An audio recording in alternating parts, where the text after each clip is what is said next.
বয়ফ্রেন্ডের সাথে তো চুটিয়ে প্রেম করছিস। বিছানায় তোদের রোমান্টিক খেলাধুলার ভিডিওগুলো তো এখন ভাইরাল। ওইসব ভিডিওর লিঙ্কগুলো তাহলে সবার কাছে পৌঁছে গেছে? তুই দেখেছিস মানে আমাদের কলেজের সবাই দেখেছে ওই ভিডিওগুলো। তাহলে কি তুই বলতে চাইছিস আমি তোর ওইসব উল্টাপাল্টা ভিডিও সবাইকে পাঠিয়েছি? তুই কি এখন আমাকে দোষ দিচ্ছিস? রাগ করছিস কেন রে বান্ধবী? আমি কি বলেছি নাকি ভিডিওগুলো তুই সবাইকে পাঠিয়েছিস? তোর কথাবার্তা শুনে তো এমনই মনে হচ্ছে তুই তো সব সময় মনে করিস আমি তোকে হিংসা করি, তোর ক্ষতি করতে চাই। আরে বোকা, আমি বোঝাতে চেয়েছি তোর কাছে ভিডিওগুলো পৌঁছে গেছে মানে অনেকের কাছেই পৌঁছে গেছে। আমি তোকে দোষ দিচ্ছি না। ওইসব কথা ছাড়, এখন আসল কথা বল। আমাকে কেন ডেকেছিস? বুঝতে পারছি সমস্যায় পড়েছিস, কিন্তু আমি কি করতে পারি? আমি তোর কাছে সাহায্য চাইতে আসিনি রে বান্ধবী, আমি তোকে সাহায্য করতে এসেছি। কিছুই বুঝলাম না। আমাকে সাহায্য করতে এসেছিস মানে? বিপদে পড়েছিস তুই, আর তুই বলছিস আমার সাহায্য দরকার? তুই হয়তো ভুলে যাচ্ছিস আমার বয়ফ্রেন্ড রিফাত তোর এক্স বয়ফ্রেন্ড ছিল। আমি যেভাবে রিফাতের সাথে এক বিছানায় রাত কাটিয়েছি, তেমনি তুইও একসময় রিফাতের সাথে এক বিছানায় রাত কাটিয়েছিলি। না, আমি কিছুই ভুলে যাইনি। সব কিছুই আমার মনে আছে। রিফাত তোকে কাছে পাওয়ার জন্য আমার সাথে ব্রেকআপ করেছিল। জানি না কিভাবে আমি রিফাতের প্রেমে পড়ে গিয়েছিলাম, তবে আমি ভুল করেছিলাম। এর জন্য আমি তোর কাছে অনেকবার ক্ষমাও চেয়েছি। এখানে তোর কোনো দোষ নেই। রিফাতের সাথে আমার সম্পর্কটা গোপন ছিল। তাছাড়া তুই তো জানতি না যে রিফাত আমার বয়ফ্রেন্ড ছিল।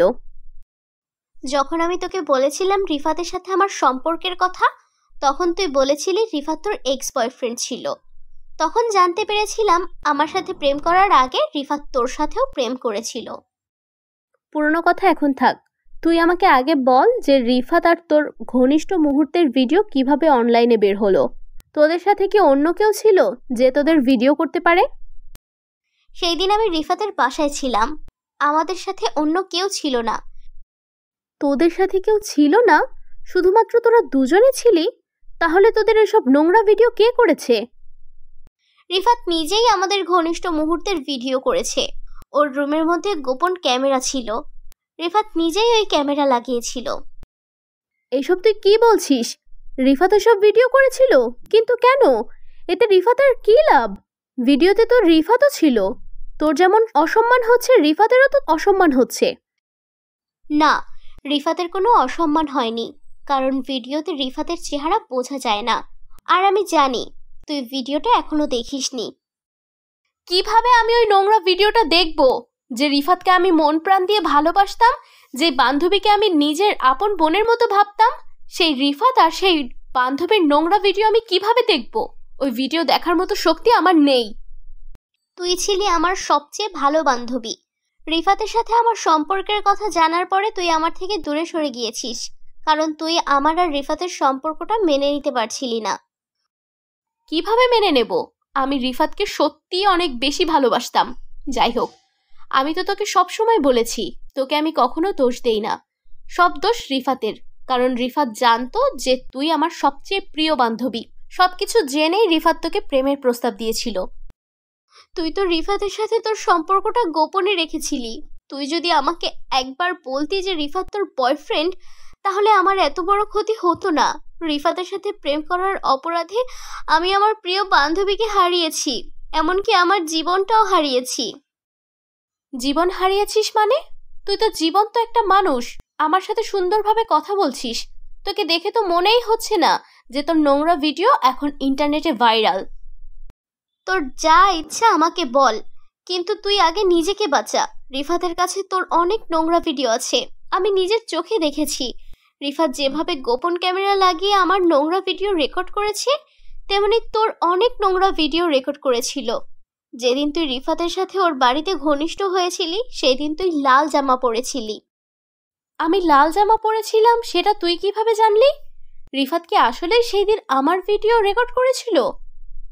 আমি নিজের চোখে দেখেছি রিফাতের সাথে তোর ঘনিষ্ঠ মুহূর্তের ভিডিও। সেই ভিডিওতে রিফাতের চেহারা বোঝা যাচ্ছে না। তুই আমার সাথে তাড়াতাড়ি চল রিফাতের বাসায়, নয়তো অনেক দেরি হয়ে যাবে। রিফাত তোর সেই সব নোংরা ভিডিও ইন্টারনেটে ছেড়ে দিবে। নিশিতার গাড়িতে করে আমরা দুজনে যাচ্ছি রিফাতের বাসায়। নিশিতা এখন ভাইরাল। আমার কাছে ওর যত ভিডিও ছিল সব আপলোড করে দিয়েছি।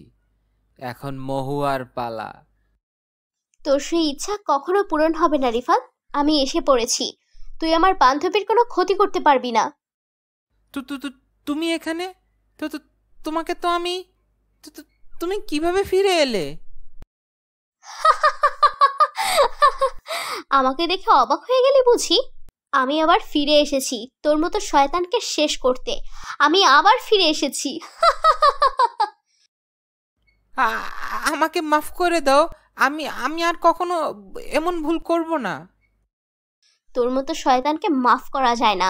তুই আমার ক্ষতি করেছিস, এখন আবার আমার বান্ধবীর ক্ষতি করতে চাইছিস? তুই বেঁচে থাকলে ভবিষ্যতে আরো অনেক মেয়ের ক্ষতি করবি, যেটা তো আমি হতে দিব না।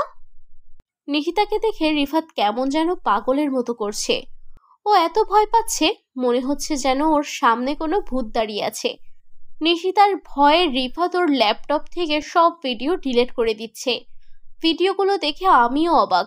আসলেই রিফাতের কাছে আমার নোংরা ভিডিও ছিল। নিশিতা সত্যি কথাই বলেছিল। তোর এত বড় সাহস! তুই গোপনে আমার ভিডিও করে রেখেছিলি? আজকে তোর খবর আছে। আমাকে মাফ করে দাও মহুয়া, আমি ভুল করেছিলাম।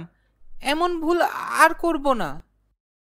নিশিতা যদি আমাকে না বলতো তাহলে তো আমি জানতেই পারতাম না যে তোর কাছে আমার এসব ভিডিও আছে।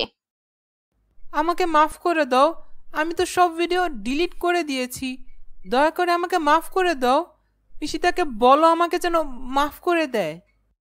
নিশিতা তোকে মাফ করলেও আমি মাফ করব না। তোর জন্য আমার সাথে নিশিতার বন্ধুত্ব নষ্ট হয়েছে। তার উপরে তুই আবার নিশিতার আজে বাজে ভিডিও ইন্টারনেটে আপলোড করেছিস। আজকে তো তোর রক্ষা নেই। আমার সময় শেষ হয়ে যাচ্ছে। তোকে কিছু কথা বলার ছিল। রিফাতের ব্যবস্থা তুই পরে করিস। আমাকে একটু সময় দে মহুয়া। শেষবারের মতো তোকে কিছু কথা বলতে চাই। তোর সময় শেষ মানে?